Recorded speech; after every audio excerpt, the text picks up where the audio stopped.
and good morning. Welcome to my thought for the day. Today I was thinking about how frequently Paul in his letters, having spent some time talking about the wonders of the gospel and the theology and perhaps the way he prays for the people he's writing to, but he always turns to encouraging words and about how to live in this world. How should we as Christians live in this world? Well, it's quite evident from the scriptures that we should live differently. We should live to a different standard. It should be obvious to people that we are Christian people, that we are serving Jesus. And I was looking at the beginning of Philippians 2, which has that wonderful description of Jesus, which is often the focus of this chapter. But for me, it was the first. Well, let me just get to it. It was verse 3.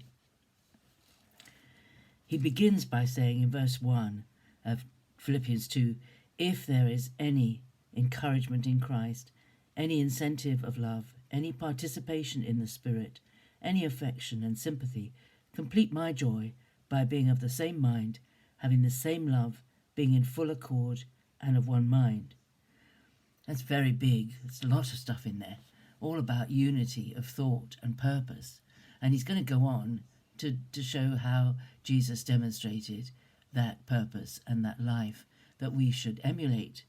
But then he in verse 3 says, do nothing from selfishness or conceit, but in humility count others better than yourselves. Do nothing from selfishness or conceit. You know, this is the hallmark of the Christian life, is that instead of it being all about me, I'm no longer the center of my world. You are no longer the center of your world. Jesus is the center of your world. We live for the kingdom. Think about the Lord's Prayer. It's all about God's kingdom, God's will, God's ways. It's all about asking God to build his kingdom and for his will and desire to be done in the world and in us. We are not the center of our world anymore. It's not all about me, even though our society makes an awful lot of life all about the individual. It's me, my needs, my rights, my wages, not the good of all, but the good of me.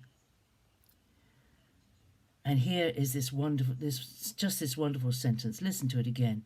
Do nothing from selfishness or conceit. Now that is something I don't think any of us can achieve. Because there are needs. We do have needs. We do have physical needs. We have times when we have to think about ourselves, when we have to put ourselves first, when we're unwell or when we're very busy, perhaps with family affairs. Do nothing from selfishness or conceit. Selfishness, self-centeredness. We're not to live as though the world revolves around us. But we should be outward looking. You know, an awful lot of loneliness in our society is down to people being introverted and looking inside. And so many people find that loneliness is answered by going and joining something, joining a church, or going and working in volunteering in a charity shop or somewhere, or helping out, or going and doing a bit of gardening for our neighbour, or going to visit somebody, putting someone else's needs ahead of your own. Going, sharing your life with other people. It challenges that loneliness, that, well, nobody will want me, I can't Yes, you can. Yes, you can. There's lots and lots of groups out there, lots of groups that aren't Christian groups particularly, that meet the need of this, that sort of counter the selfishness. Mind you, there are some people who join groups and all they do is want to talk about themselves. Are you like that? Am I like that? That's another selfishness, isn't it? When we're only really happy if everybody's talking about me, if everyone's listening to me talking about what I've done, where I've been, who I've met, what I've achieved, something I remember from my past. It's all about me. No. Do nothing out of selfishness or conceit. If we look at the life of Jesus, he had a lot to be proud of.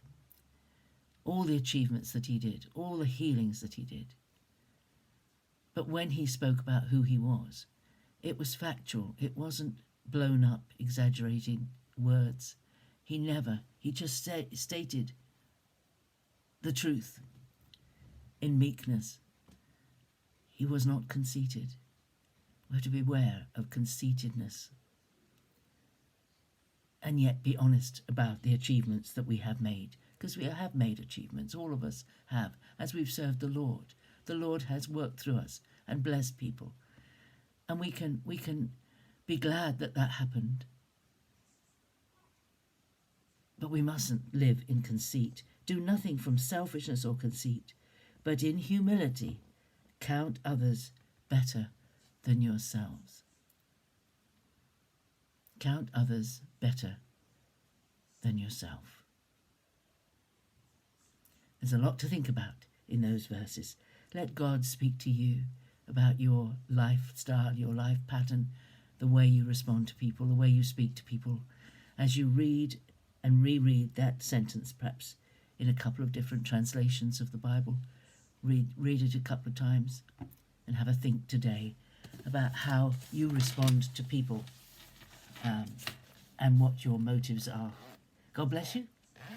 Have a great day. I'll see you tomorrow. Bye-bye.